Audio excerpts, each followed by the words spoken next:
Որդից, հա։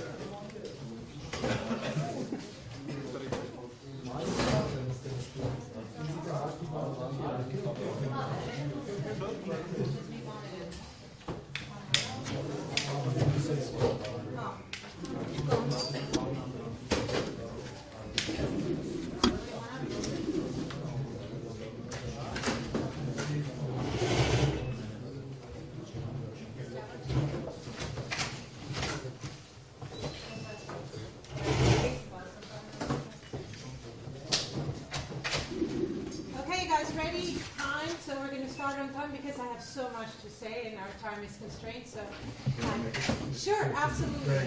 Here's the old famous Astghine to introduce me. Yes, guys. Many of you are here because of the course you're taking, but also I hope there are guests from outside. Is Vadim here? Oh yes, sorry. There are 3 Vadims. Oh, maybe great.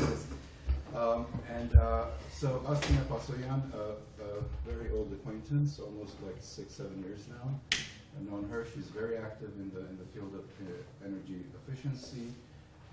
She was one of the first people in Armenia to push this agenda forward, and she found a resonance mostly in other parts of the world, but increasingly Armenia is becoming focused on energy efficiency as a way of meeting its energy demand.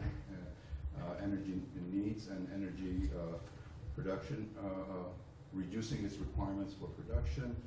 And as an indication, we're honored to have Deputy Minister Hartugyan here with us. He has made it his own agenda to make this a priority issue for the Ministry of Energy and Natural Resources. And we're honored to have you here with wealth of experience that you bring with you, and we're eager to learn. Okay, thanks. Thank you very much. It's the honor is all mine actually, because talking in front of an academic auditorium is not only an honor but a challenge, because and I welcome that. I'm teaching for 13 years now. I teach resource economics and environmental economics, and one of the things I tell my students is please disagree, challenge. Ask me questions, make it yours. But that's the concept, okay? So I'm not here to just lecture. If we can make this interactive, that will be just great.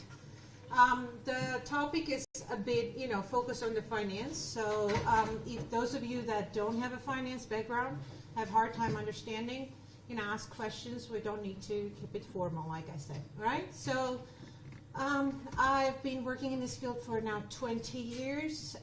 Like Alan said, I'm an old acquaintance, so that gives me a few gray hair and the permit to talk about this.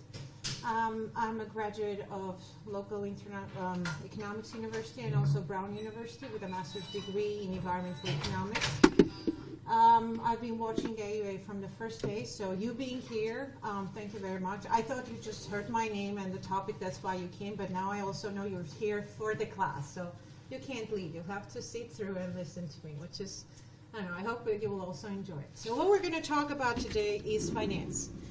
Have people heard about energy efficiency? Do you know what energy efficiency is? Why do we save energy? Talk to me. Yes, no, so that I can move forward. Otherwise, we're just going to sit quiet. Yes? Now, interact them. You know what energy efficiency is? Okay, great. So I'm not going to talk about what energy efficiency is. I'm going to talk about why finance it and how, okay? The problem is that right now, this is how much financial resources we have for energy efficiency.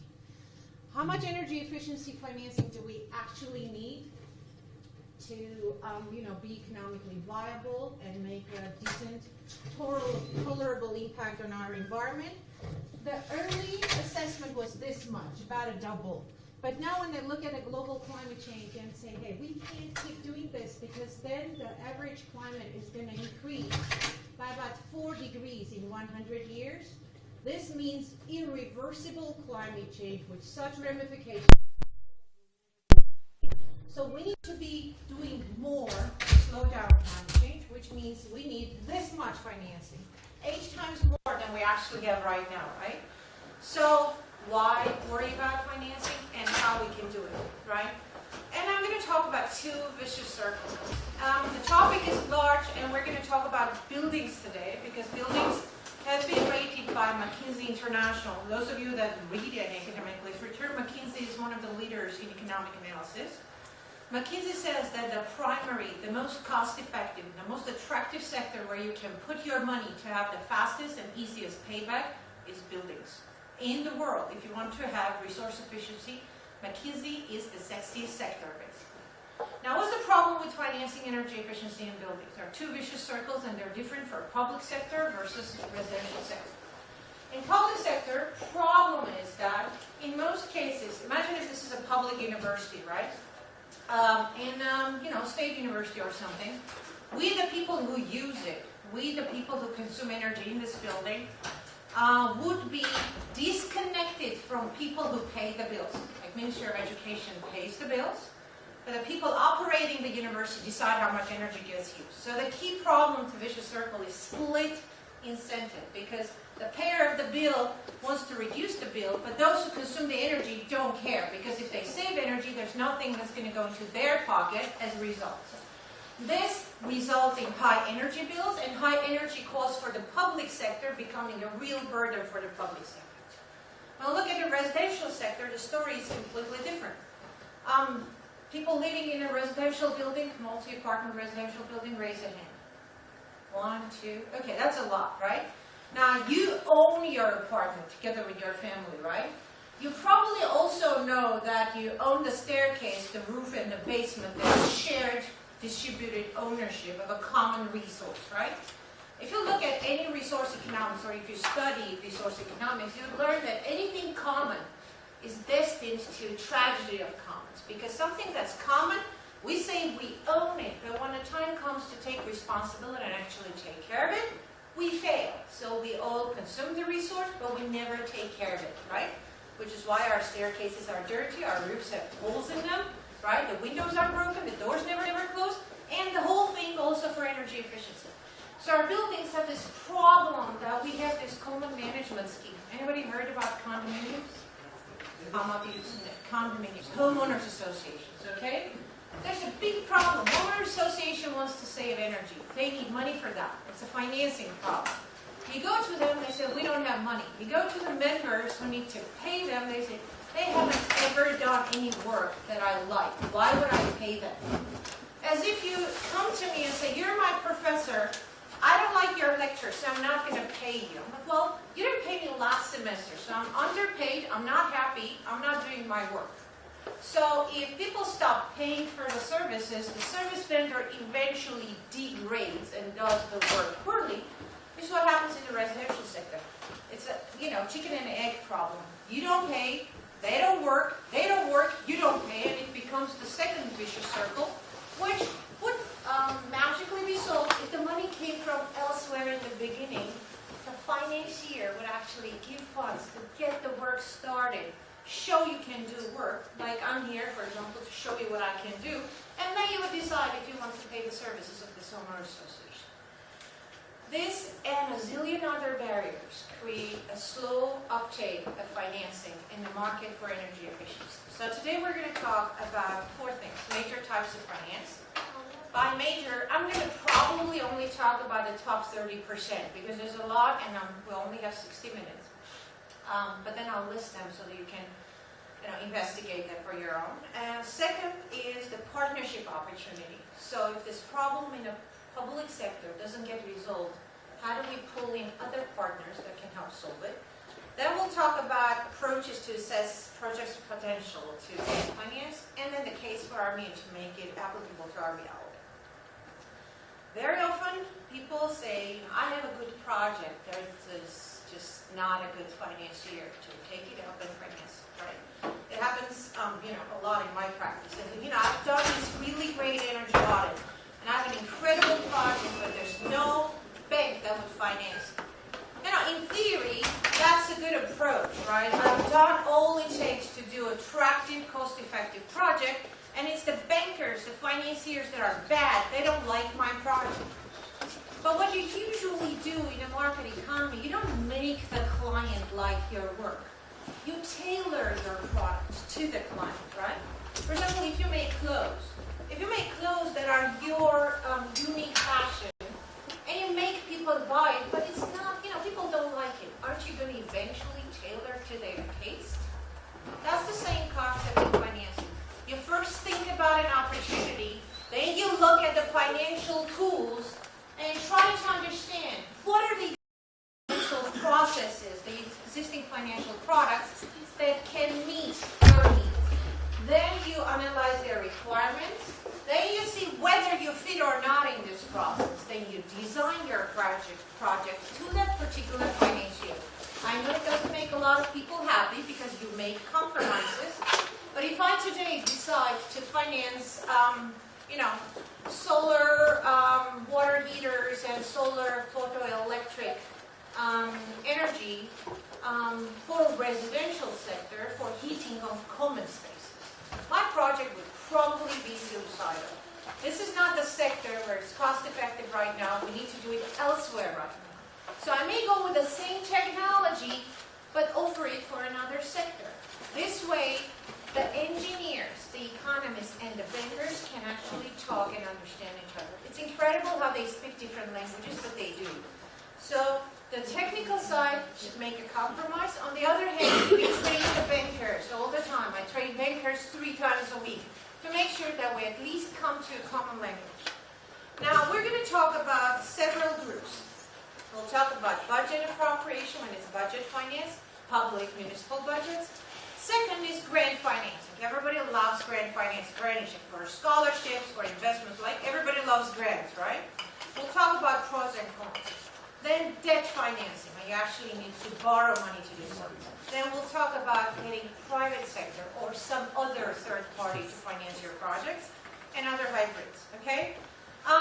Public finance from state budgets or municipal budgets are called internal appropriation, when you actually have the equity and you get the money from your internal sources and you direct it to either fully finance the project. Well, that's a piece of cake. For example, like the municipality of Belgrade had a lot of funds. It decided that it's just going to do energy efficiency in the municipality of Belgrade, and they did it from start to finish. It's internal appropriations.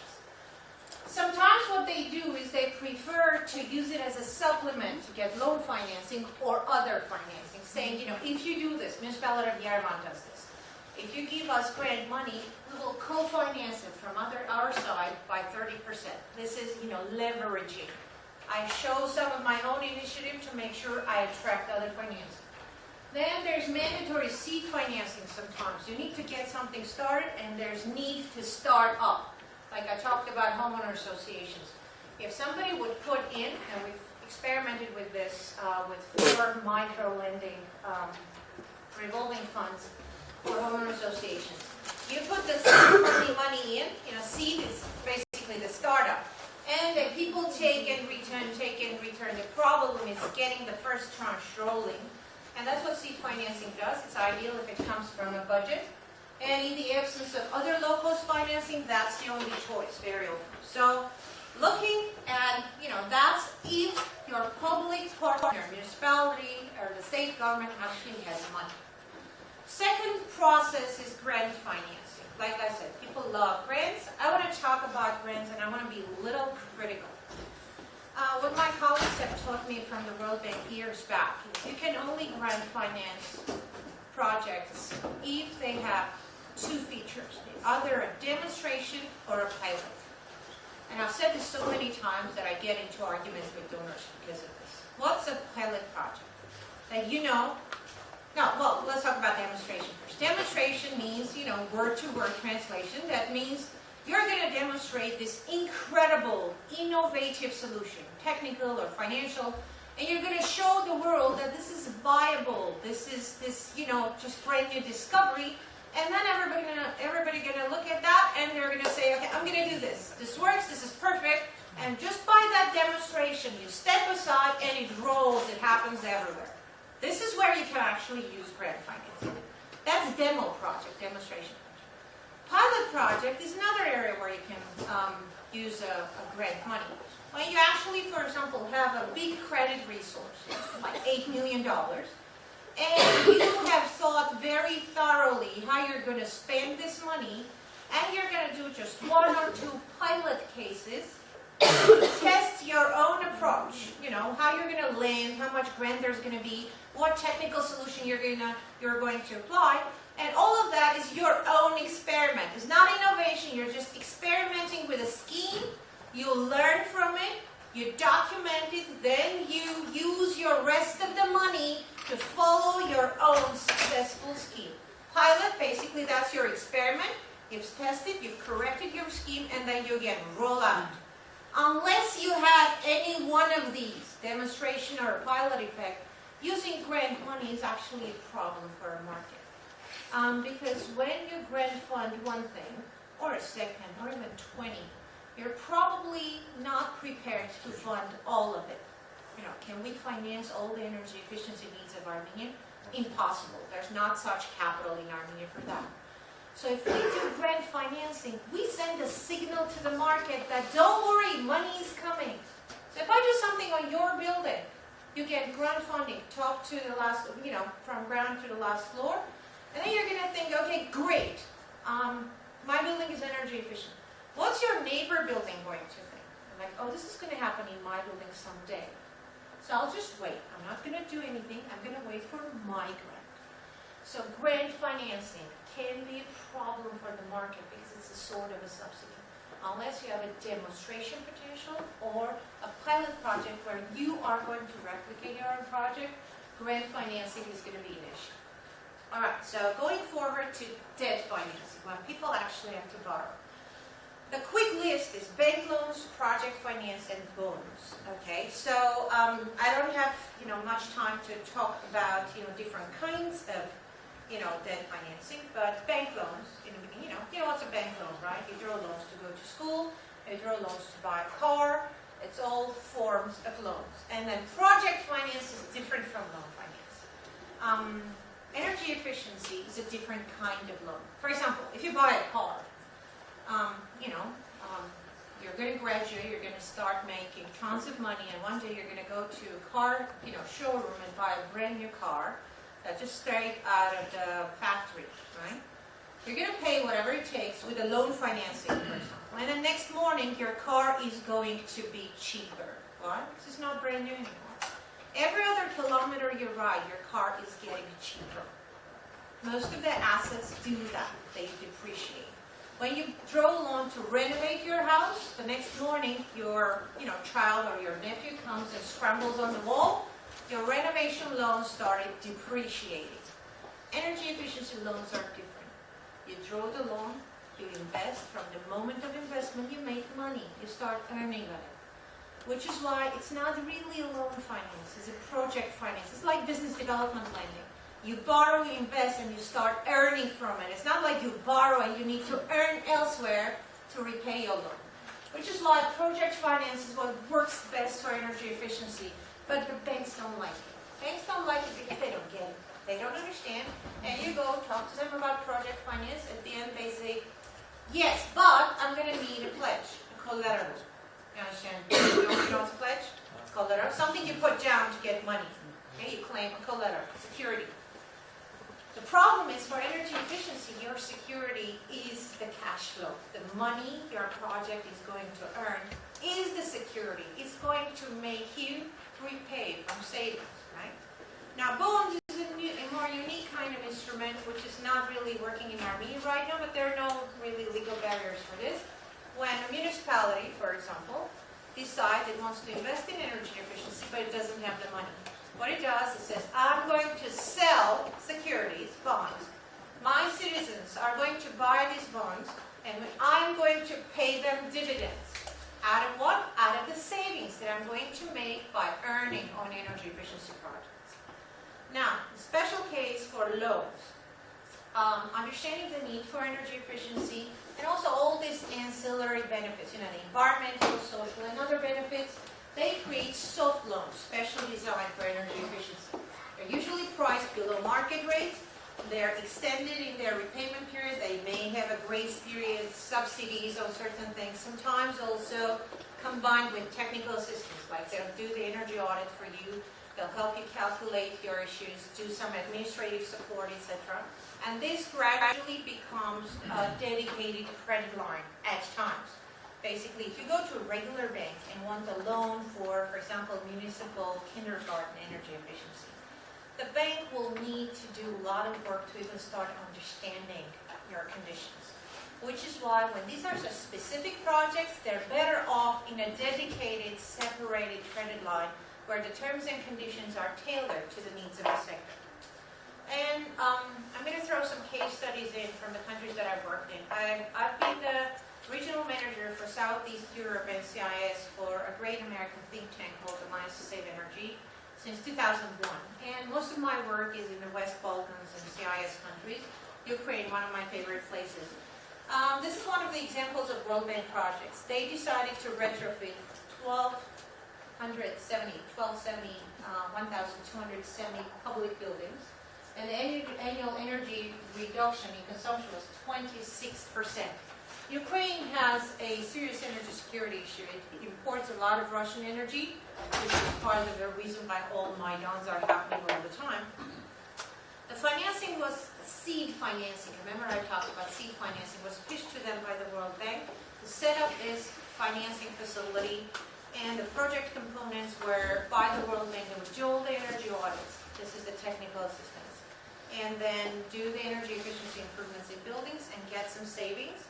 The net present value was $11.2 million, which was a little less than half of the project, and the internal rate of return 26.6, which basically says your projects usually get back to you, in terms of savings within 4 years or so.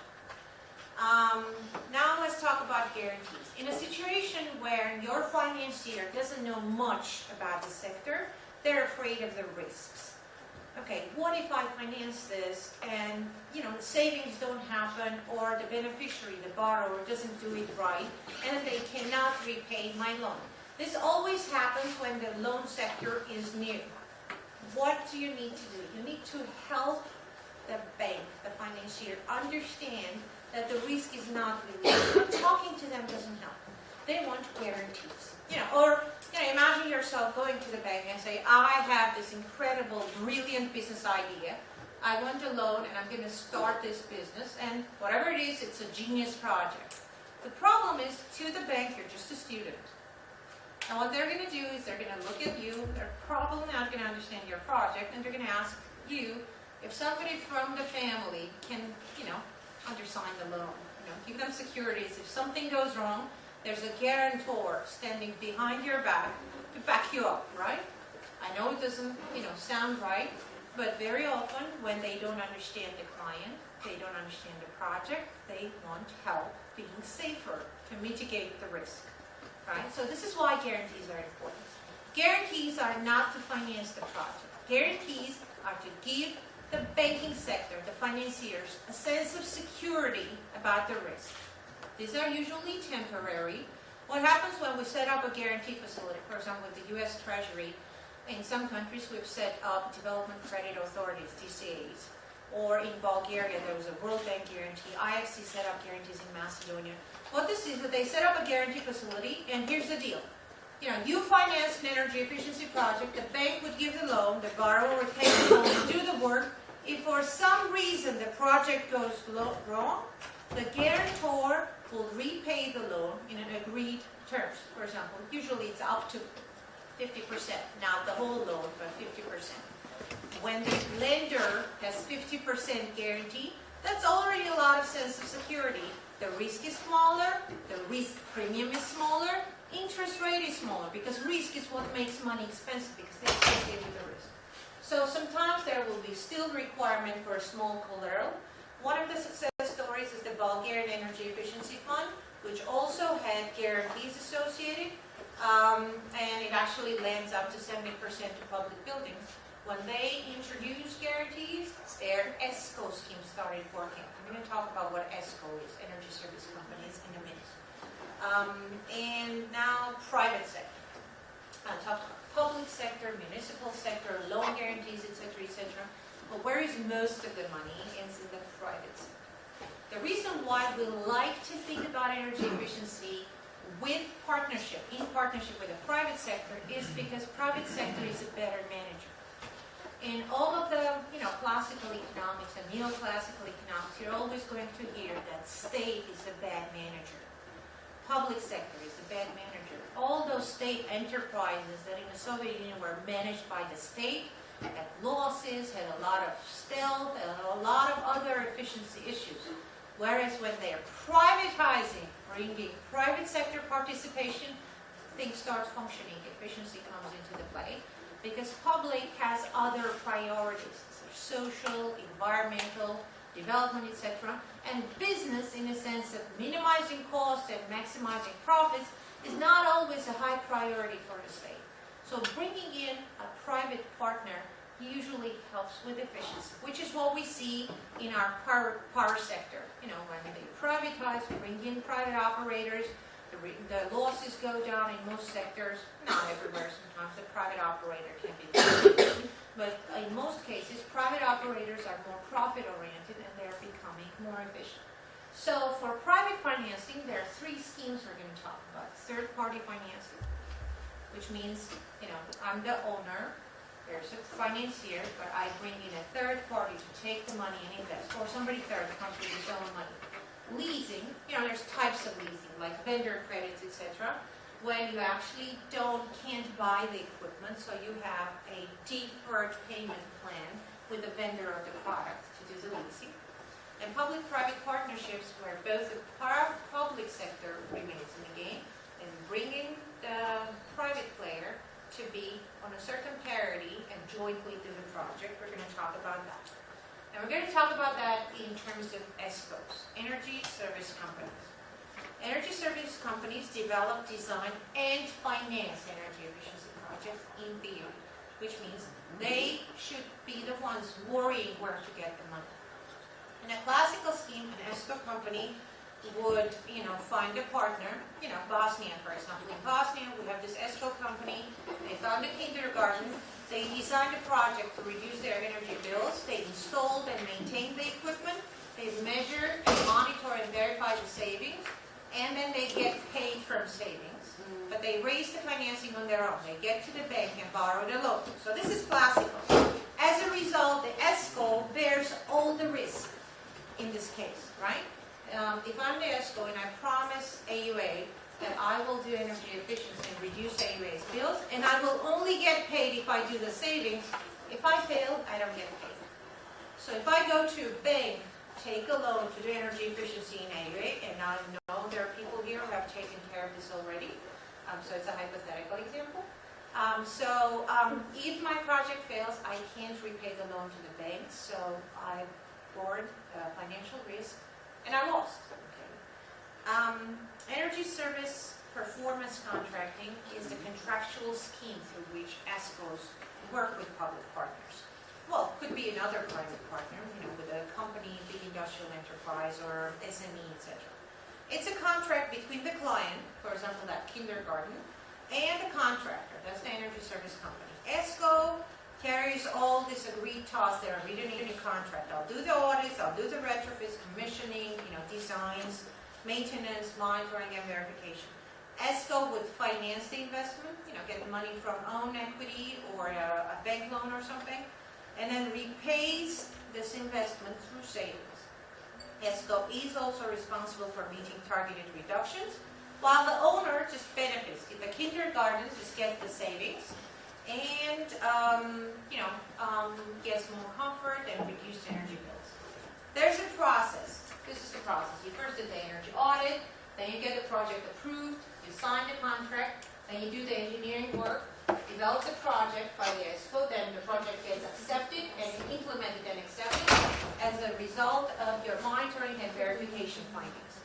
Now, financing from savings is the theory why this can work. Remember I said, by investing in energy efficiency, you're earning money. So ESCO companies believe in earning the funds with energy efficiency, so they invest to make profits on energy efficiency. There's two options in here. Here's the option number one. Here's are energy bills. In most cases, energy bill in an average enterprise building, etc., gradually goes up. Why? Because energy price always goes up. In Armenia, there's every 3 to 4 years the energy prices jump, and if you just, smoothen this, do some regression analysis, something, you do with your statistical software, you're going to get 14 to 19% increase in energy prices on an annual basis, which means there's a smooth growth in your energy bills and energy consumption as well, because winters get colder, summers get warmer as a result of climate change. With the growing affluence of the population, we all want better comfort, we all have more gadgets, we just had heating in the past, now we also have air conditioning, so energy bills grow. What an ESCO would come sometime here, they would say, okay, we've already monitored your first 5-year performance. What I'm going to do after the 5th year, for example, I came now, and I offer that we sign a contract, an ESCO contract, Energy Services Performance Contract, or Energy Performance Contract, EPC. And what I'm going to do is I'm going to reduce your energy bills. They'll still grow, but not as high as they could have been in the absence of energy efficiency. Then, this is going to be your saving between year 5 and year 10. In a guaranteed savings, I guarantee you this, okay, the savings. And as a result, you pay me a cost. I've guaranteed that much, and the cost savings would be paid to the ESCO in return for their services. Then the ESCO would walk away, and the company would remain with this savings just for itself. You understand? The municipality, the kindergarten, the hospital, they paid the ESCO out of this savings, and they remained with savings afterwards without needs to pay the ESCO after the 10th year. Okay, the ESCO has paid off its cost and made some profit, so it makes sense. This is guaranteed savings. There's also shared savings when they decide, okay, I'm not going to pay anybody anything, but what we're going to do is we're going to get some savings and we're going to share that between the public agencies and between the ESCO in compensation for their services. In both of these cases, if the savings do not happen, ESCO doesn't get completely paid. Now, I know in theory, when I was writing about this 7 years ago or 8 years ago, we would recommend energy service performance contracts for the rest of the world in our region, Southeast Europe and CIS, saying this is what the future is for public-private partnerships. Now, with the years of experience and some gray hair, I already know this doesn't really work. Even when I talk to Canadian ESCO, French ESCO, they're saying, don't blame your local ESCOs. You're saying they're poor, they can't come up with financing. If you look at ESCOs in Armenia, they cannot probably draw a big loan to invest in energy efficiency. Or even they can draw the funds, they will not invest in a public kindergarten or something because of the risks. They would invest in something else.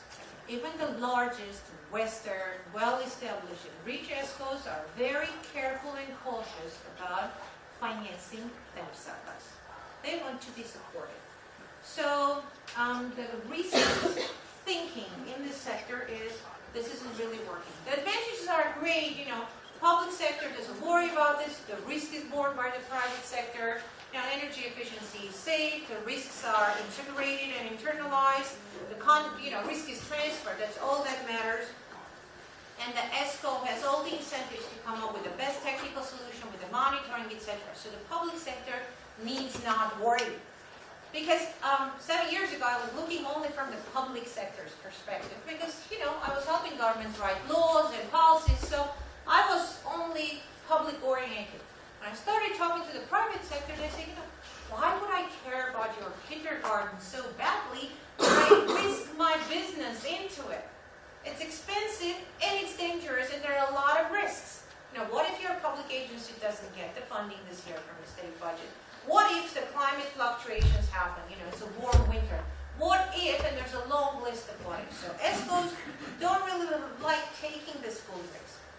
First of all, there's a big contracting effort. They need to do the audit, the project development, a lot of work before they get the contract. And ESCOs say, what if the public agency walks away? And it happened. you help the public agency do the project, spend a lot of engineering hours, and as a result, what happens is they walk away from you, and they go and do it themselves. So the ESCO has a lot of risks. So especially for a small project, it's a big administrative effort, and it may not be materialized. And a lot of countries in our region have been looking for an alternative and didn't find one. And I will probably today report about a success story from Armenia, how they fixed this, because it's the only place they did. Because of the time constraints, I'm going to skip some of the examples and talk about a little more on financing schemes so that we can come to the Armenian case later. One special mention of revolving funds. Self-sustaining revolving funds is what is the future of energy efficiency financing. If I say I have grants or I have other forms of financing, I'm just going to restrain myself to financing all the projects that fit into my budget. The point is not to stop the financing and have a multiplier effect, which in theory means that when your project is funded, the savings should come back so it can lend for something else. This way it will be self-sustaining, continuous process, and your financing will not stop. So revolving funds are incredible, especially if they're designated just for one sector to fix the issues in one sector. It's hard to set them up. It requires legal support. It requires government political will, especially if they're large scale. Requires sovereign loans and guarantees. But once they're set up, they're very viable. Sometimes also have an expensive administrative effort. So I'm going to talk about that for Armenia. Now, where does Armenia stand in this energy efficiency story, right? We can probably report we're probably doing better than most CIS countries and some of the West Balkans, Central and Eastern European countries as well, in terms of investment framework. We actually do have a law on energy saving and renewable energy, which I was proudly involved with, and that was in 2003. So that was 12 years ago. Then our energy is metered at the end use. Until very recently, many countries in our region didn't meter their gas consumption, electricity consumption, and heat. In Armenia, everything is metered at end use. Water, gas, and electricity. Government has actually looked at the building sector and says, it is in a bad condition. They say most buildings are 30 to 60 years old. 94% of them are in bad or satisfactory condition. 60% need investments right now. So this is where our building sector stands. There's actually money in terms of financing. There's EBRD, KfW, IFC, GGF, and French Development Agency who have all sorts of credit lines for building energy efficiency. The problem is that some of them are too lazy to do anything in the public sector or common sector. Basically, the easiest thing is to lend for households. I give you the loan, you get yourself a heating system, I call it energy efficiency, and I report to the European Union that I've done some environmental projects. That's easy. But going to public buildings, those that remember split incentives, when the owner and the operator of the building are different people, or go to a residential building and actually fix something in a common space, where there's strategy of commons, nobody wants to get into that. It's too many, too little, it's complicated. A lot of administrative barriers, a lot of risks. So most of this do just household lending or SMEs, private sector where the property and ownership is clear, there are no gaps and vague territories. One thing that's actually great is the JEF-funded Public Building Energy Efficiency Lending Scheme that started operating since 2013 and which created a success story in our region. This is not my story to tell because this is a fund which is operational, and we've talked to the director. She promised she'll do a special case for you and speak about it separately. But as a board member of that fund, I'm authorized to speak about it just a little bit. All right? So, actually, just to mention, there's only one source of financing for condominiums, homeowners association, that can borrow loans to energy efficiency, not just a house, apartment, but outside in a common space. Now, what I also want to mention, and this is a growing sector, while even in the worst financial crisis years, 2009, 10, and 11, our construction sector has been growing. While in good years, it grows about 28%. And majority of this new construction is actually non-energy efficient. Most of them do not comply with basic energy efficiency requirements in construction. So this market of non-energy efficient buildings is still blooming, and luckily, December 25 last year, the government adopted Decree 1504, which says that energy efficiency requirements are needed for compliance for all state-funded or sovereign loan-funded projects and new residential construction. So hopefully that will stop happening. Now, what are the financing mechanisms in Armenia? I mentioned IFIs, international financial institutions, donors, lending usually packaged with some consultancy, training, and project preparation, like energy audits for SMEs and big enterprises. There's grant components for households. If they borrow for energy efficiency, they may get up to 10% grant money back. Depends on the lender. And guarantee schemes are not available. When we say no guarantees, all these risky territories stop working, because the financial sector is not comfortable. They would give you a loan for a heating system. They would give you a loan for an SME energy efficiency because there's no risk. They'll take your apartment as mortgage, as a security. They will take your business, some collateral from your business.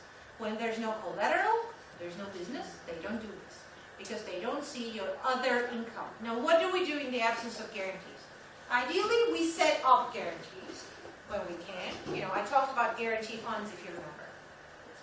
And in the absence of guarantees, somebody else needs to share the risk, help the sector. So I'm going to talk about Armenian Renewable Resources and Energy Efficiency Fund, which was established by Article 6 of our energy saving law. And it has many objectives to support renewable energy development, energy efficiency, etc. And this one wing of its work is focusing on reducing energy consumption in public buildings. There's funding of about $9.8 million. Beneficiaries are public and municipal agencies. Typical measures are installation, reduction of window size, replacement of heating system, replacement of street lighting systems, etc.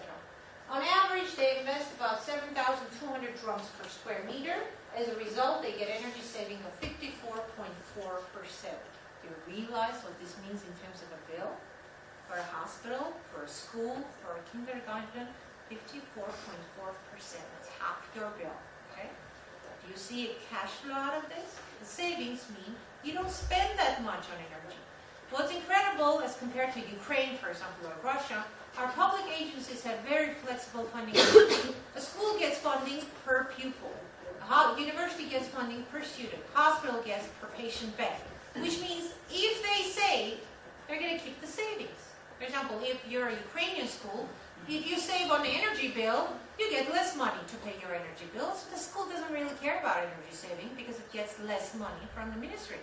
In Armenia, saving on the energy bill means the school, the other municipal public agency, can actually relocate those funds to take care of something else. So there's incentive to save, right? Heating goes from 120 kilowatts per square meter per year to 50. And CO2 emissions reductions, I know you don't really care, but this is mattering for climate change, goes down from 471.8 tons a year to 218. So that's more than half, right? Now, how does this work? It took me a lot of inspiration to actually draw this for you because this scheme doesn't exist. It's a complicated scheme. Remember I said ESCO doesn't work in Southeast Europe, and we struggled over this a lot. With the World Bank, with World Bank Institute, with USAID, we've been thinking about what to do to make the ESCO work, and really brilliant people from the World Bank figured this out for Armenia. So here's how it works.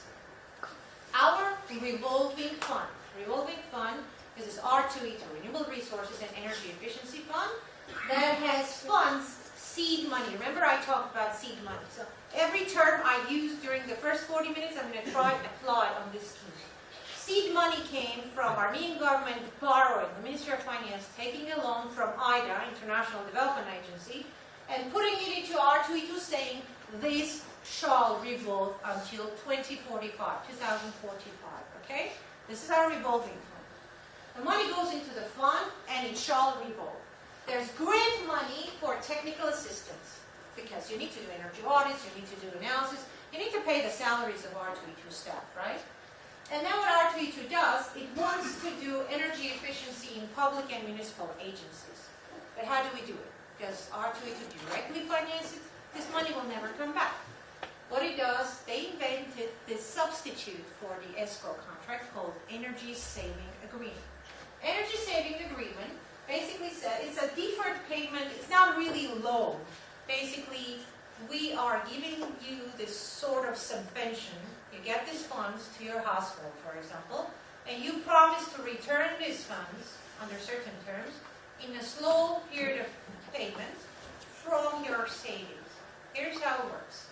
Well, because this NPT also, remember, public is a bad manager, so this hospital cannot really do good energy efficiency on its own, do the procurement, do the outsourcing, find the right contractor. So R2E2 does this for them. They first audit the building, then they identify what project can really work in this case, and then they develop the contract. As a result, they also come up with a procurement scheme. They advertise the contract saying, the company that can come for this hospital and offer the best technical solution with best NPV, quickest payback system, the most attractive financial and technical performance, shall get this contract. We'll pay you to do the work. Okay? So this is where ESCOs come about. Companies that need to provide energy saving, energy services, right? The contract for this company is an annex to this company, right? To this contract. What happens is this company wins the tender, comes and does the energy savings. How do we make sure that we don't do guaranteed savings and shared savings contracts, but we still make them save and keep their promise? Their payments are linked to the savings. They first get about 50%, I don't remember the numbers, some of the bulk of the money upfront to get started. When they complete the work, they get paid with the second tranche. When the first heating system is operated, everything is functional, they get the third tranche. And once in year one later, their savings are monitored and verified, and it's obvious that the savings are being delivered, they get the final piece of money. The great thing about this, the ESCO is interested to factually deliver the savings so that the cash savings happen, materialize, right? So this is what ESCO will do, otherwise it doesn't get paid the full contracted amount. Now, how do we make sure the savings don't get lost? This public, municipal agency, hospital, kindergarten, school, whatever, establishes this repayment account, a separate bank account, where every month in the winter, they put funds just in the size of their last year's utility bill, heat bill from last year, or average year, okay? For example, it was 100% like last year. They put that money in here, but remember there was 54.4% average savings. So they don't need the 100 units to pay the bill. Out of here, the utility bill is paid, which is now, on average, about 46%. And the remaining is the savings, the cash that we were trying to achieve. And this cash goes back to repay the loan. What was the need to be done is take the risk off of the public entity and the ESCO. So the risk remains with R2E2, most of the risk, because they monitor the process, they ensure the technical solution is right, procurement responsibilities on them. So when somebody else takes the risk of the ESCO, that somebody becomes the super ESCO. So this is the scheme of super ESCO, right? Questions about this? Some of the people in our government still don't understand it, so it's okay to ask, right? Now, having said this, what I want to say is, after, I worked for Goldman Institute to recommend the best energy efficiency financing scheme for public buildings for the West Balkan countries. West Balkan is basically ex-Yugoslavia. And after 12 financing schemes that we've described to them as best practice, I get a call from all of them saying, we want to do what Armenia did. That's the best. Because when you spend the money, it actually comes back. Until now, none of the funds have been coming back. None of the loans have been repaid. This guarantees the savings come back and repay. Now, what do we guess? Go back. The question is in regard to the payment history. Actually, if you look at a few years behind, you see that the average bill is some amount, and then you, knowing that you are going approximately to save like 50%, then you agree that that prorated amount, whatever is being saved, the difference goes to the payment, or what if in that case there is a very warm winter, and that savings is not attributed to the savings but to the warm winter? What is in that? Then you'll repay your loan faster. The No climate problem. is on your side. So that's an But the owner may say that this is not due to that fact that I have saved. The owner has an incentive to repay the loan faster because the more savings, the faster the loan repays. Yeah, but, There's no conflict there. But there's people from R22 that can answer your question. R32 has elaborated a mechanism called measurement and verification. During the measurement and verification process, the contractor, the ESCO here, is calculating the energy saving given the parameters of that specific season. Like given the comfort level, like in most of the cases, no one has comfort level when we go and start the retrofit. Like they have 50% or less, around 50% comfort level, but after our energy saving measures, they increase it up to 80, 90 or 100%. It's another issue that they don't get too much savings, but the calculations are always done for the prior given comfort level and prior given conditions. Conditions are equal for everybody, and there is no mistake can occur for that specific year. Climate is not affecting on this issue. Do you monitor the comfort level? Do you have some data logger that for sure. records all the time the temperature inside? We have a lot. I'm responsible for measurement and verification. My name is Levan Graham, and I'm from Astghine Pasoyan. As a CivilNeT, Certified Measurement and Verification Professional, we do the audit, we get the baseline for each facility, and from that was the baseline. And after, during the winter, the heating season, we adjust the temperature, the heating surface, the number of people, everything is counted, and we get the adjusted baseline, which we compare to the whatever we had before the energy efficiency measures. So we can compare apple to apple. So we do the baseline adjustment according to heating season, the outdoor temperature, indoor temperature, whatever. So in every department you have some kind of temperature? Yeah, we have data loggers, we have taken gas bills, electricity bills, all available data which can the facility be. There's another question here. My question is regarding the ESCO and public agency agreement. So basically I know how it works here with R22, but what is the international practice? Let's say, what is considered as an under-implementation? Let's say, is there a margin of error? Let's say the ESCO promises to deliver 25%. You're asking a question about a slide I had to take out because my presentation was too long. There's, this guarantees, and this is where guarantees step in. When there's an issue with a project and the project failed because of external risks, which is why you put in guarantees. R2E2 bears the risk in this case, right? We talked about it. Another tool to solve that is insurance. Most of the energy efficiency projects have a small risk of failure if there was something wrong with the energy audit. If you do it well thought, you've corrected for climate, you've adjusted for all the possible fluctuations in comfort, you've had all your errors taken into account, and all of a sudden still something went wrong, then energy audit was wrong. So for example, in the Baltic states, in Latvia, we had a project for building energy efficiency. We used insurance, regular insurance for energy audit conclusion.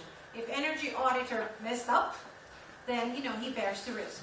So this is about, you need to think about that in advance and plan for growth in tariffs, etc. Well, growth in tariffs is actually a good thing for us because you have more savings. Now, in terms of funds, I need to wrap up really soon. So let me focus on market potential for this. I want you to take this scheme as one successful scheme and think about Armenia. What happens in Armenian public building situation? I studied to develop a NAMA project for climate change. I don't know if you study climate change under United Nations Framework Convention on Climate Change. There is financial tool called NAMA, Nationally Appropriate Mitigation Actions. For NAMA, we looked at where we can do energy efficiency in our public buildings, and I was perplexed with seeing what I found was that on average basis per year, Armenian public sector spends about $200 million in public buildings for repairs and renovation. And that comes down to about, over $1 billion in a 5-year period of time. Now, when I asked them, I'm talking about, World Bank PIUs for, municipal, Ministry of Urban Development, PIU, Project Implementation Unit that fixes public agencies, World Bank PIU that builds schools, World Bank PIU that builds hospitals, all Armenia funds, social investment fund, so many funds that are usually using government money, state funds, or loan money that has been taken by Armenian government and will be repaid by your children or my children. And none of this do any energy efficiency. They just paint the walls, fix roofs, etc. But when you go and do dirty work in the building, that's the best time to do energy efficiency. And none of them do that. Now, what if we could do energy efficiency when we go into these public buildings and get that 54.4% implemented in those public buildings? Our energy is going to grow in consumption in those buildings in the next 5 years, with the prices going and the consumption going up and the energy demand growing. And if we would do energy efficiency, energy consumption would grow substantially smaller, right? Look, in 2016, this is what the level would be. And if we really do energy efficiency, that level we can only get to at 2020. There's a lot of new construction too, remember? So it's a growing sector. And similarly, the orange curves, they are showing the associated CO2 emissions, greenhouse gases, which contribute to climate change. And they actually have a market price. 1 ton of CO2 is 15 euros in the market.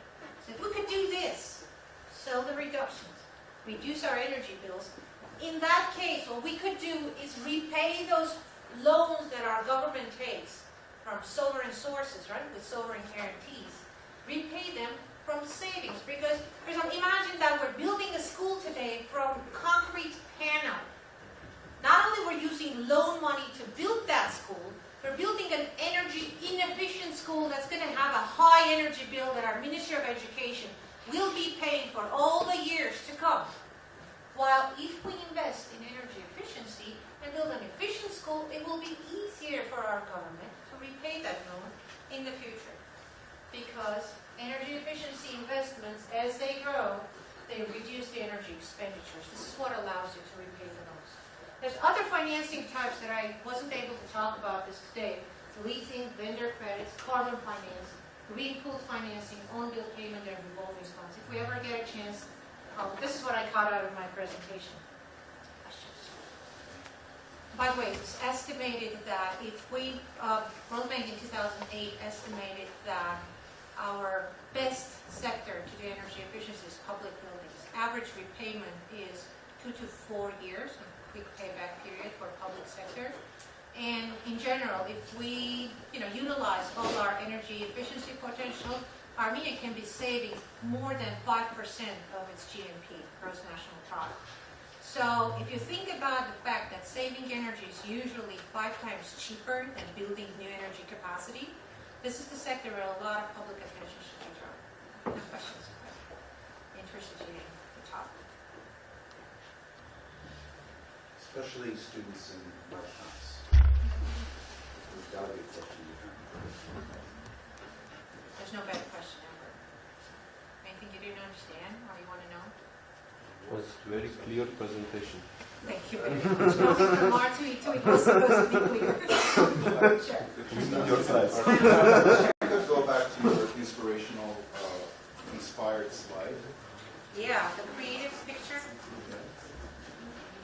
You know how much thinking went into this? How many brilliant minds thought about? Not my writing, no. The people who invented this are much smarter than I am. Here, basically, this whole thing is set up for public Yes. municipal buildings. you started talking a little bit about how this can migrate into the private sector, because I think the bulk of the savings are in the private sector. The industry, the agricultural sector, the perhaps the mining sector, perhaps the residential, multi-story residential sector that's privately owned. What are your thoughts about it? Okay, these are good. These have different levels of complication. Industry is relatively easy because there's one owner, and if you can convince an enterprise owner that he can save money, if you can talk to him, he understands you, and you have a deal. Selling energy efficiency as the concept, unless they're not really paying their energy bills. That's the real problem. We've done some energy, not energy. I tend to do resource efficiency audits. They usually don't get it. If you convince them, that means they're actually paying for their energy bill. If they don't pay, it's hard to talk to them. So SME, private sector enterprises, there's a clear saving, and they see that energy efficiency is a business of earning money. They understand. It's all about getting the funds to invest. Real problem is multi-apartment buildings because there's common property problem there. How do I do energy efficiency in a common building where staircase, the roof, and the basement are everybody's, yet nobody's at the same time? This is a big complication. We're working on this. We've done legal review. We've done so much analysis, so many recommendations. We need to fix the legislation because if people start working jointly, somebody will need to run around and get agreement from all neighbors. And there's a risk. Somebody will need to take the guarantee. And we're working on this. It's a complicated scheme, and it's probably a 60-minute answer. So the issue is need for guarantee funds, need for technical assistance, because somebody will need to, like in a big company, you guys do the energy audit. For a residential building, we don't really need an energy audit. Most of the buildings are fairly standard. The solutions are pretty much the same. But we need technical assistance to talk to the people, do the contracting, the legwork, the running around, getting signatures. This is where most of the administrative effort is. And then there's a case study. UNDP did a pilot project in Avan district, showed great results, about 60% savings. So there's a replication position. Maybe try to work with residential buildings which are financed from Vivasar or Orange, which are putting their Banners? Yeah, I know. Billboards and antennas and all that stuff on the roofs. Surprisingly, that's a very rational question.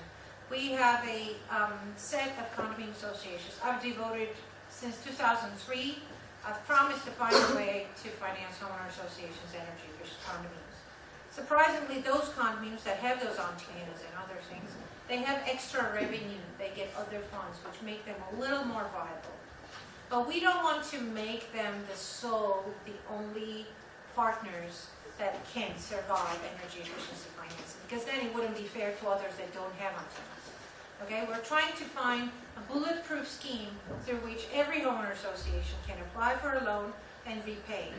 And we've actually been able to calibrate a loan scheme in which, just by collecting their service fees for maintenance, homeowner associations get about 1,000 drums per family per month. Just with that funds, they can actually do about 20-25% energy savings in the whole building by just fixing the staircase windows and entrance doors. Because what you do is when you fix the staircase windows and the door, you have 1 to 2 degrees increase in indoor temperature inside the apartment. The staircase is not outside cold. That can have an impact of 15 to 20% reduction on your gas bill in the house. That's already a savings. But because the savings, it's the split incentive. The savings happen, the measures, the investment happen in the common space, but the financial savings at the apartment, there's the split. We can make them give you money from the savings in their household. So right now, the demo version we're working with, my first success with this was Gevorg Charge condominium in the Şengavit region, a district of Yerevan. We were able to convince one condominium, borrowed a loan. I think it was 2.6 million drums. And what they did is they put this, Euro windows, PVC windows with glass packaging in a common space and a good door. As a result, their energy savings, calculated, we haven't done the monitoring completely yet, is about 40% of the losses in the common space. And on the apartments, it should be about 10 to 15% savings on the apartment bills. 2.6 million drums is enough money that they're gathering from their service fees in 3-year period, which means this condominium is going to repay the loan from their regular maintenance and service fees that they get from their members, regular per square meter collections that they do. If we do this more, what we're going to do is do the learning curve. Come with the banks and make them learn and this goes through Ineco Bank. So Ineco Bank is learning on this experience. If we can do the learning, and if we can also get a guarantee fund, we'll create the security so that this 2.6 million drums become 26 million drums, so that we can do the whole building thermal modernization, externally, just do installation for the whole building. Then we will have like that pilot project in Alvan. We can have about 60% reduction in energy bills. Yes. And how do some public companies, how there some mechanisms of cooperate with ESCO or be between the end client and ESCO? Because now there are lot of new buildings which have certain operator and we can have some contract with them to make this renovation. $1 million question. That's a great question. Can an ESCO come into a residential building? Really, it's a yes and no question. Yes, if there's ways to monitor and unify the savings in one spot. Some of the new buildings have a central heating system and one operator. If that's the case, there's one meter for the whole building, then ESCO can actually work. This works in Ukraine and Russia and Kazakhstan, where there's a central heating and 1 meter that calculates how much energy is consumed, which is why we can do this in Ukraine. In Ukraine, we do homeowner association, ESCO, and heat company. It works because ESCO comes in and it shows the savings on that 1 meter that meters the heat coming into the buildings and gets the savings because the building continues charging everybody the old heating bill. The difference goes to pay the ESCO services. In our country, it's complicated when everybody has his own heating system. Gas boilers in every apartment. It's a disconnect. So ESCO, I haven't figured out yet how can individual energy consumption happen on every apartment level. ESCO working separately with 40 meters basically.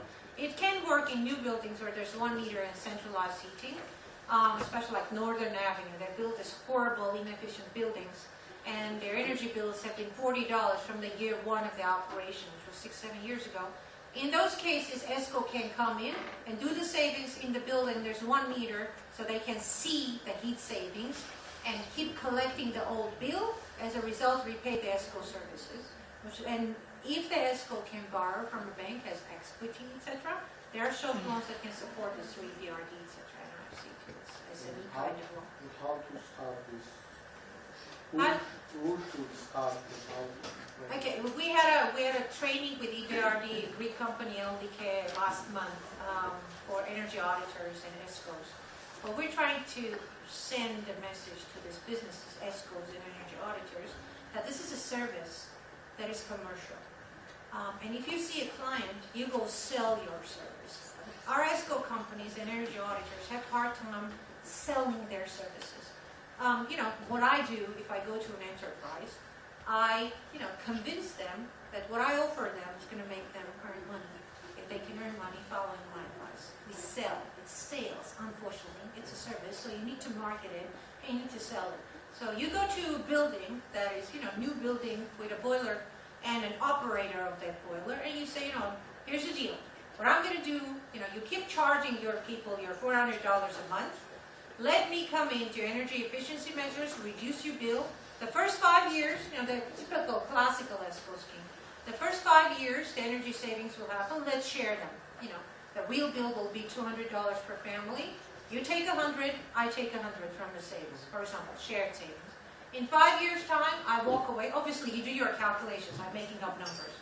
In 5 years' time, I walk away. I've repaid my investment from this money I'm getting. I've also made profit. So I walk away. You stay. You keep charging them $400, and you're saving the full $200 because the bill is less.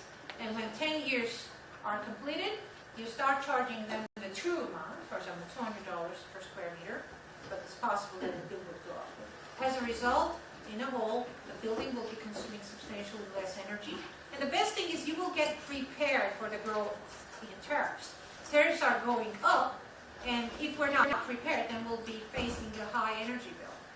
Every time the government subsidizes energy cost, I don't know if you remember, you're probably too young to even worry about this. Our government has been subsidizing gas tariff in a period of time between 2007 and 2010. We even sold an asset, a national asset, a fixed block of the Hղման thermal power plant, just to give $180 million in gas subsidy so that people don't feel the tariff has come up for different reasons, political, election, etc., etc. But what happened is then the tariff went up and people were unprepared. If the tariff goes up smoothly, people understand what they're using is expensive and growing in price. So they learn how to manage and reduce. Every time I remember that $180 million, I'm thinking, I wish that money went into R2E2. The multiplier effect since 2007 until now would have been humongous. We would have saved so much energy since then. But that didn't happen. It was a subsidy. Everybody, including the biggest houses, the richest people in the country, got cheap gas for 4 years in a row until the $180 million ran out. So it's important that the energy price growth is realistic. You need to understand it's a fossil fuel, it runs out, it's strategic, it's a national energy security issue. So the less we consume, the better for the household, for the country, for political stability, national economic security, and national defense security as well. So energy saving has so many reasons we should do it. And the environment. And the environment, absolutely. Usually, when in stage of project, when you offer the builders who have central heating system, you really don't want to do this because it's expensive for him and it will make the price of end square meter of his apartment higher than others, and you want to make just each boiler in her room and Absolutely. make I agree. the project cheaper. Sure.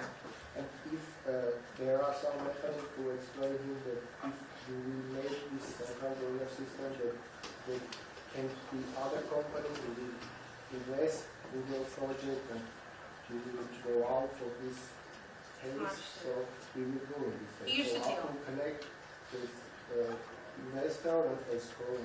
The real problem is not how they're building. It's what our consumers want to buy. Most of the people, I do a lot of lectures. I ask, when was the last time you were buying or looking at real estate? What were the questions you asked? They ask where the apartment is, what's the price of square meter, and that's probably it. Sometimes they also ask if there's a maintenance fee and how big it is. What they don't ask is the energy performance of this building. In Europe, and we also have that now by regulation and standards, buildings must have an energy label. If you go to an appliance store like Zigzag and you look at a fridge or a refrigerator or a washer or a dryer, it's going to have an energy label, green, orange, and red lines, which shows if you're going to be consuming high energy or low energy if you buy this equipment. And you look at the price, and then, this is about the same price, but that's class D, and this is grade A. I'm going to buy the energy efficient one. The same should really be for houses. In that case, if we also ask the developer is, what is the square meter? What's the price? Where is this place? And what class is this building? Is it grade A, B, C, or F? An average panel building is class E, which is horrible. It has about 200 kilowatt energy consumption per square meter per year. In Gyumri, it can be about 300. It's a colder place. After energy efficiency, our buildings go down to 74, and that's not energy efficient, that's C minus. That's all that our construction norms require, C minus. Yet most of our buildings are not even C minus, they're class E. So if we, as consumers, remember the client is always right. If we tell the market that's all we want, in a competitive industry, our real estate market has hard time selling. There's a lot of excess housing that doesn't sell. If they could also offer efficient housing with an efficient heating system, with insulation, if our clients would be educated to ask about it, if all our new construction would be required to have an energy label, the real estate market. Imagine the brokers, they would say, oh, I'm advertising, you should buy this because it's in that location, here's a competitive price, and yet it's, possibly, say, $100 more expensive per square meter, but it's class A or B, unlike the other one that's class D. So you understand why the difference in price of $100 per square meter, what it's attributed to. So you're buying a house where your upfront capital investment will be $100 more per square meter, but your operation and maintenance cost living in that house, your energy bill, is going to be substantially smaller, right? It's just like our poor people buy an Iranian heater, gas heater. It is $400. And the Czech one is $550. But that Czech heater would cost them 20,000 drums less per month in the winter. In the first winter, they'll get that difference, $150 that they needed, they thought they didn't have, but they did have because they had to pay the bigger bill, right? Every month, the gas bill is going to be bigger. So what you need to do is buy that slightly more expensive asset, be that a heater or an apartment or a car, right? If you get educated, you won't buy those gigantic cars that burn 24 liters of gasoline, per 100 kilometers. You start thinking about saving your money with a smaller car and spend 12 or 10, liters of gasoline per 100 kilometers because you're smart about your money. You ask that question. Men go buy cars and ask about fuel consumption, but men go buy houses, don't ask about energy performance. I don't get it. We need to ask this question to send that signal to the real estate market that that's what we want. A ridiculous example. I love salmon. After life in the US, I started cooking salmon all the time. And I go to Sauce, and there's never raw salmon that I can cook for my kids. So I started doing this mystery shopping thing. Every time I go to Sauce, I'm like, do you have raw salmon? I'd like salmon filet. They're like, we don't have that. I'm like, well, it would be nice to have it. And every time I went to Sauce for 2 years, I would have this blank face. I'm like, can I talk to the supply manager? Yeah. Why don't you have roast salmon? I asked that question 51 times, and now Sauce offers salmon filet. Why? Because they thought 51 people wanted it. If we could all ask the right question. Remember, purchasing power is the market winner is the one with the money. Those going to buy an asset asking the right question send a signal to the supplier. Supplier is the developer. Tell them that's what you want. You're going to be in the real estate market 5 years from now because you're going to be making decent money when you graduate. So ask the right question. Or insulate your home. That's the worst case. Two more questions and let's I wrap think up. this is just a matter of time because I noticed that, for example, in Canada, Toronto, people, even investors and also people who were buying real estate, they were trying to purchase LEED category buildings. Yes. Because, first of all, they understand, I'm impressed you know what's LEED category. Yes, so basically yes. But the question is here, there is a debate whether these buildings, the investment into these buildings is much more expensive or not. What is your, because well, there are that's my different opinions painful about issue this. because I dream of establishing GBC in Armenia, Green Building Council, and I've been talking to a lot of partners. Maybe someday we will start it. I'm helping GBC in Georgia, Green Building Council in Georgia, and we're starting Green Building Voluntary Certification Scheme in Georgia through BREEAM and LEED. So I'm impressed you know what that is. LEED is Leadership in Energy and Environmental Design. So buildings can have a label. Building energy label is what I was just talking about. I'm sorry I didn't have it on my slides. Like I said, I erased 22 slides before you guys came, so I can LEED is just one form of a label. There's a lot of analysis about LEED being a luxury form of certificate. Because LEED is not just about energy efficiency. It's wastewater treatment, using rainwater, handicapped access, using environmentally friendly materials. It's really quite expensive to even build LEED. But even certifying and decommissioning LEED is an extra cost. It can make your construction expensive by up to 8%. That's a significant cost to it, just making it LEED, all right? And the decommissioning, etc. The commissioning, etc. So question is, but then there's a lot of analysis by the green building professionals themselves that it's a common misconception that green buildings are expensive buildings. It pays back in the long run with environmental performance, etc. We haven't looked at the green building market in Armenia, whether there's perspective. The perspective, as far as I understand, but we have in this room the one LEED expert in Armenia that actually is an associate professional, so Armin should probably be telling better than I do. As far as we look at Georgia, like I said, I do this in Georgia. In Georgia, we look at green building, LEED and BREEAM certification. The only client we think we can sell this to so far is the high-class client. Big transnational corporations, five-star hotels, luxury building. Because getting into that is an expensive start. I think for our realistic existing market, most of these transnationals, big corporations like Coca-Cola, Radisson, Marriott, etc., they do it for the green image because this green image brings them money.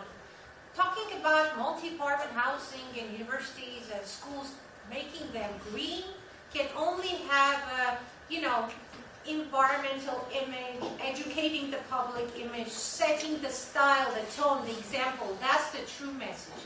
Cost-wise, mass, green building in a public sector and, residential sector, I think in Armenia it's a little bit behind the other mountain. We have a long time to even make them energy efficient. Getting into the green is my dream come true. I don't see it happening in the next 5 to 10 years, unfortunately. I think we need to worry about imminent need of saving energy and importing less Russian gas and dealing with our nuclear ambition and understanding where we're going to be in 20 years. What if we're not going to have any nuclear? There's more bigger strategic issues, and LEED is still that a little bit, oxymoron, which is a little too sexy to be commercial right now. Thank you. One more question, Thank you a lot for the brief but useful lecture. It's not a question, but just as a technical guy, I completely agree and believe in the importance of developing a precise technical and financial model for energy efficient and renewable energy projects. However, we do really need other mechanisms, other, let's say, parameters to guarantee the whole idea. This is where management tools, this is where public awareness comes to guarantee all our efforts. This is where the gamification comes to motivate the stakeholders of our projects. And moreover, to have a self-sustainable system for, regardless of the country, Armenia, Middle East countries or whatever, we really need to develop, let's say, comprehensive value chain to minimize the dependency on other countries. I do really hope that AUA, Alan, and also you will take the initiative to look at the other side of the story. I do really believe in the technical issues, the precisity of the technical offers, the whole package. We really need to look from other side. I used to work in completely energy efficient buildings back into the road, but we weren't able to save energy and save our bills unless we implemented some management system and also aware our colleagues to use energy efficiently. Right. Yeah, I think I understand the question. It was just a message. Sure. Let me comment on that, and perhaps it will be a good way to wrap up. Yes, awareness is number one. Awareness is important, and outreach, because unless every player, wherever he or she is, best and the quickest energy efficiency is behavioral change and energy. It's no cost to low cost measures. Our behavioral changes, energy management, ISO 50001, blah, blah, blah. These are the great things that don't even require decent investment. I agree. And with the awareness, when we passed the law on energy saving and renewable energy in 2003, I was in the room of the, Deputy Minister Ari Galstan saying, so now in Article 23, you actually say you're going to support energy efficiency and awareness. Can we get some free public airtime on a television? And I'll get grant money to do the PSAs for you. And unfortunately, the answer was that public TV doesn't give us free time on television. I heard that's recently changed. No. Well, let me comment on that. I was actually going to comment, you're talking about reform. You're talking about, pooling the market. You're talking about behavioral and mentality change. Those are big words and big things that don't happen in one day. Passing the energy saving law and energy efficiency was the greatest thing in my life. And because we created Energy Efficiency Council with 43 stakeholders at the table just talking about energy efficiency, and one government official taking political leadership. And they asked me, how do you do energy efficiency report? My question back is, do you have a champion? Because if you don't, it's usually one person show. In every country, in Serbia, in Macedonia, in Yugoslavia, wherever I do this, I have one champion that believes in my reform, that pushes my agenda. In our country, we've been blessed to have a great Minister of Energy, and we have another champion here, see? From the first day he came to work, he writes on his Facebook page, which is, the only thing people read these days, social media. Changing behavior and believing things. I haven't had a chance to thank you for this. In the energy saving renewable energy law, we have an article about net metering. People who produce renewable energy should be able to, barter it, exchange it with the electric network. We haven't been able to exercise it just once in the last 11 years because of taxation. There's a VAT mess. There's one champion comes into the room, takes leadership, goes, kicks the right door, and pushes it open. This is what we need. People who believe in that. Thank you. And you, above all, that's what I tell my students. You graduate, you become a champion where you are. You go knock at the right door, do the mentality change. Changing behavior is the hardest thing. We spent $920,000 on an outreach campaign in Ukraine. By the way, it was all corporate social responsibility. All I did is pay a salary for one PR person in my office, a genius obviously. $920,000 of public outreach campaign, completely CSR money. And as a result, when we did the post-evaluation, they said, out of the people that have seen our campaigns, 87 have understood it, 87% understood it, 61% took action. What this means is a major success factor. What we said that to them, they understood, they actually changed something in their life. In Ukraine, our message was, save energy, save Ukraine. Here, same story. Save energy, save army. Otherwise, we're going in the wrong direction. For a country that has a growing economy and growing energy demand and 0 grams of fossil fuels, we should really be thinking about this. And many people are. I hope you do that wherever you go, because being energy smart is part of the business, and it's also your patriotic, just business patriot, country patriot, your community patriot. You do it wherever you are. And your pocket patriot. Yes, why not? Saves you money. If you don't have time for energy efficiency, you have no money, and you have no time to earn money. I don't believe in that. People always have time to earn money. Thank you very much, Astghine. This has been a great talk. My Very pleasure. inspiring, very informative, provocative at times. If we could go back to that slide. Yeah, I'm so proud of this. This was my burning midnight oil, 2 For a.m. all the AUA students or students or life students, if you want to do your thesis projects, I think figuring out how to replace this with other sectors, that could be a really interesting thesis topic or project. I'll help you think about it. Let's get there. Yeah. Figuring out, take the perspective of an industry, take the perspective of a multifamily building, and try to figure out how this model could work. Right? That could be a great project.